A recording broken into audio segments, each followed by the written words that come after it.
Holiday PSA from DSW. This is your reminder that shoes are a gift, literally.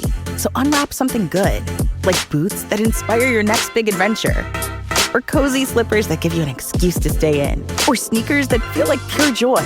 Because shoes aren't just shoes, they're exactly what you wanted. Let us surprise you so you can surprise them. Find shoes that get you and everyone on your list at prices that get your budget at DSW stores or DSW.com.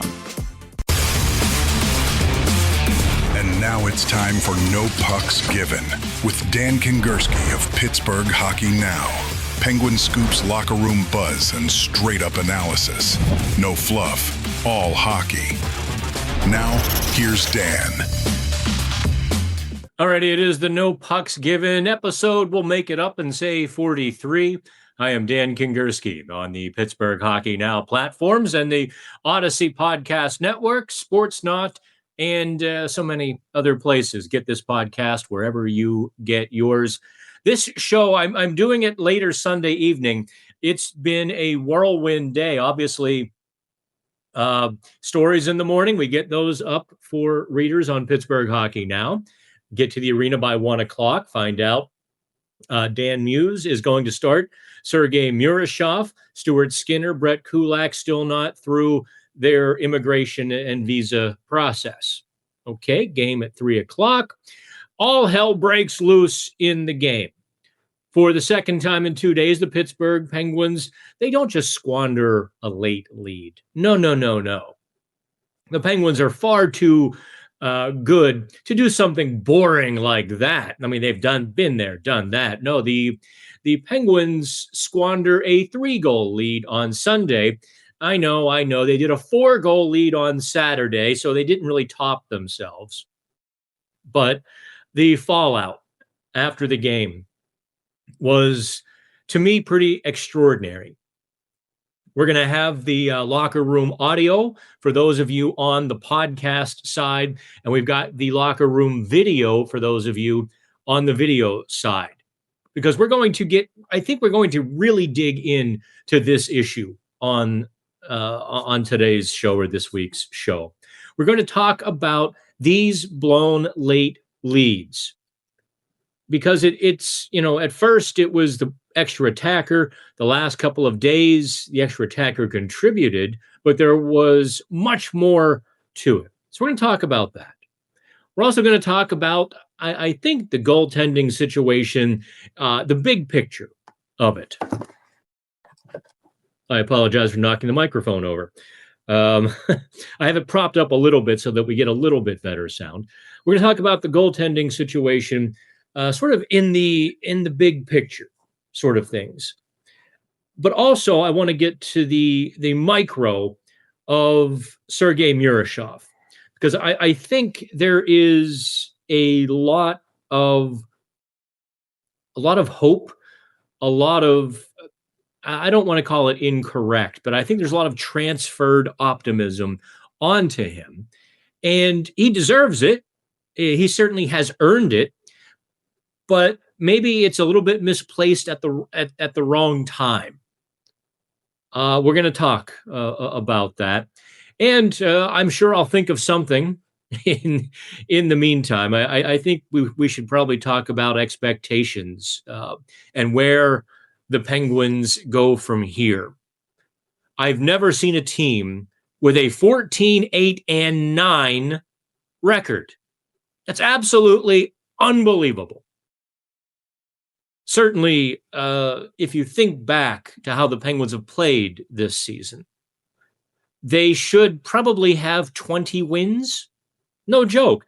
They should be maybe 28 and, let's do the math, 28-4, or I guess 5, 28-5.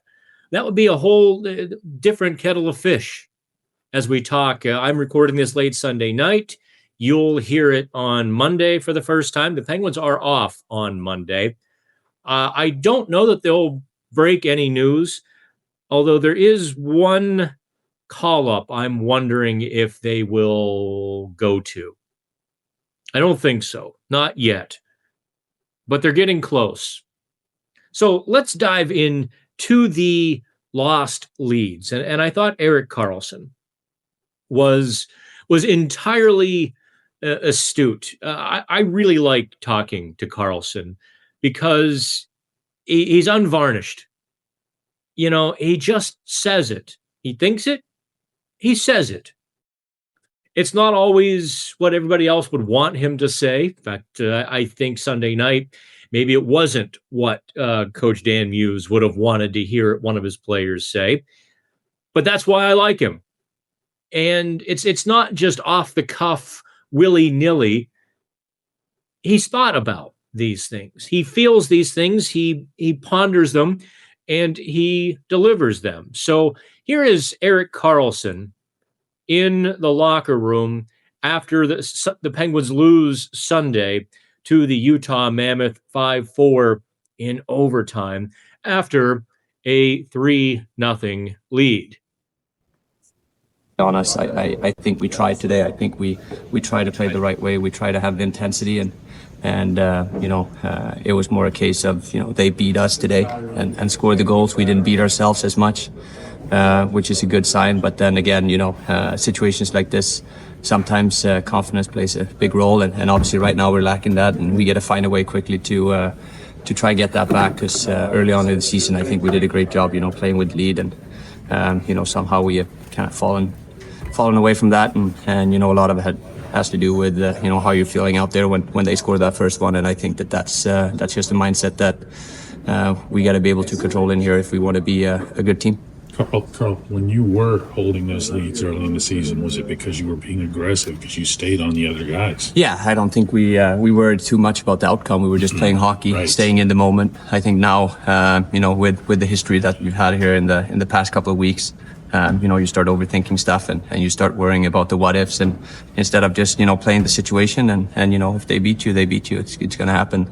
We're playing against the best players in the world, and we got to remember that we're a part of that group, and we're more than capable than to play with anyone. So I think, like I said, it's more a mindset right now, and the good thing about that is it's controllable. I don't think it has anything to do with systems or X's and O's. I think it's just it's within ourselves, and we got to find a way to regain that trust, individually and as a team.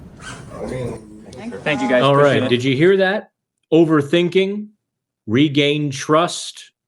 Those are big things. That is not insignificant in any way, shape, or form. That is, I think, fundamental to a team to be successful. If you're out there, especially hockey, if you're out there thinking you're a step slow, you're timid, you're tentative, you're everything that you don't want to be. The Penguins had Utah where they wanted them. I mean, they dominated. Who did they lose to on Saturday? Honest to God, I literally just completely blanked on the Saturday game. That's the amazing thing. The San Jose Sharks. The Penguins were out shooting San Jose 34 or 36, and they changed the number to 13. And then they just collapsed in 11 minutes in the third period. And they gave up 3 goals in 7 minutes on Sunday. And I have to tell you, I mean, Sergei Murashov was not a help to them in the third period, but their gaps were awful.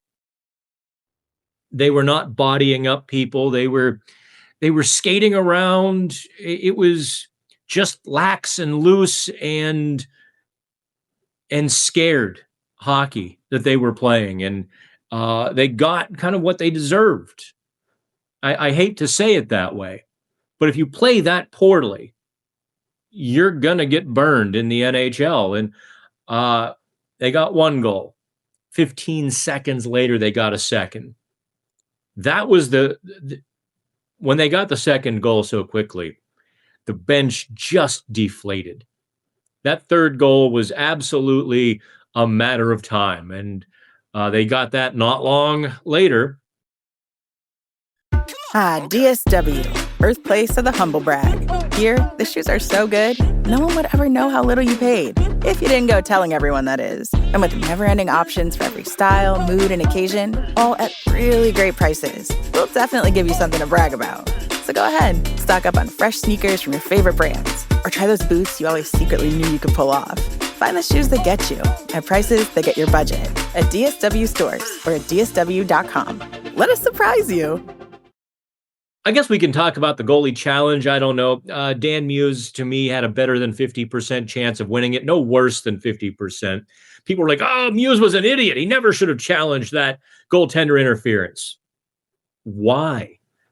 Just because the NHL has no clue what their own rule means and has the most inconsistent application of that rule in all of sports. The only thing, actually, I shouldn't say all of sports, the only thing worse than the nebulous cluelessness of the goaltender interference is traveling in the NBA. The only thing worse is traveling, or the lack of traveling calls in the NBA. Other than that, the goaltender interference, you have no idea from day to day, game to game, within the game, what it is and what it isn't. It amazes me that even the referees, I don't even think they care anymore. They're like, you know what? I want this goal to stand. I think it should have been a goal. And to heck with the contact that may have occurred, or, you know, the nuances of the rule or whatnot. They really do just like, you know, he should have fought through that. And they call it a goal. 4-3. You know, power play goal follows that. Sidney Crosby in the locker room as well. I think you'll be able to hear in Sid's voice the emotion that I'm going to tell you about. I don't envy Sidney Crosby. I get to go home after a game. I don't really care if they won or lost. I care about my story, my connection with you, and how I delivered the news and the stories that day. My job ends when I've delivered them. Their job doesn't end after the game. It really doesn't. This is a life for them. And they take these 60-minute games just about like life or death. So when Sidney Crosby is sitting there surrounded by like 8 media people, ready to fire questions at him, for which there are no answers, by the way. There are no easy answers to what the hell is going on. And I think you hear that in Sid's voice. So here's Sidney Crosby in the locker room Sunday. But just with that said, what could you guys have done differently in that final 20 minutes? I mean, a couple of bounces. I mean, you still got to find a way to earn your bounces. I don't think overall, we had our best today, but we still had enough to get a win, and unfortunately, we didn't do that. What's the message in the room right now, just with how these losses are piling up right now? I mean, we just got to find a way to get over the hump. We've done enough to win games, and just haven't closed it out. So I think we just need some plays that are gonna do that. So those can be a lot of different things, but we gotta get through a game here. We have a lead and close it out. So what was Utah able to do to limit shot opportunities today?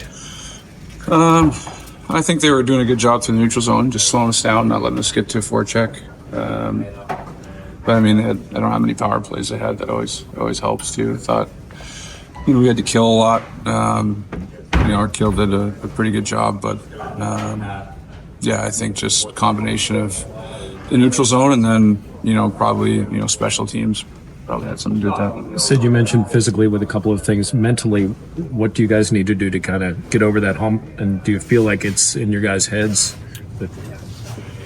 I think with it happening a couple times right this week, I think that definitely today it was something that, just the same thing pretty much happened yesterday. So I think it was in the back of our mind for sure, but I don't think that affected how we approached it. I thought that, I thought that we approached it okay. I thought, like I said, a couple of those pucks end up bouncing around their tape, and one hits Sergei's the shaft of his stick. I mean, sometimes that's how it goes. And like I said, we need some plays that are gonna, not allow those bounces to be the difference. So those can come in a lot of different forms. So I think we just got to stick together and find a way to get over it. All right. Did you catch that the last 10 or 15 seconds there of what Sid said? Did you understand what he just said? Did you put sort of the context of that together? Tell you what, we are going to take a quick break here on the Odyssey Podcast Network, and I'm going to come back. We're going to explain what Sid actually just said and why it's incredibly important for, in the context of where this team is right now. DSW, birthplace of the humble brag. Here, the shoes are so good, no one would ever know how little you paid, if you didn't go telling everyone, that is. And with never-ending options for every style, mood, and occasion, all at really great prices, we'll definitely give you something to brag about. So go ahead, stock up on fresh sneakers from your favorite brands, or try those boots you always secretly knew you could pull off. Find the shoes that get you at prices that get your budget at DSW stores or at DSW.com. Let us surprise you.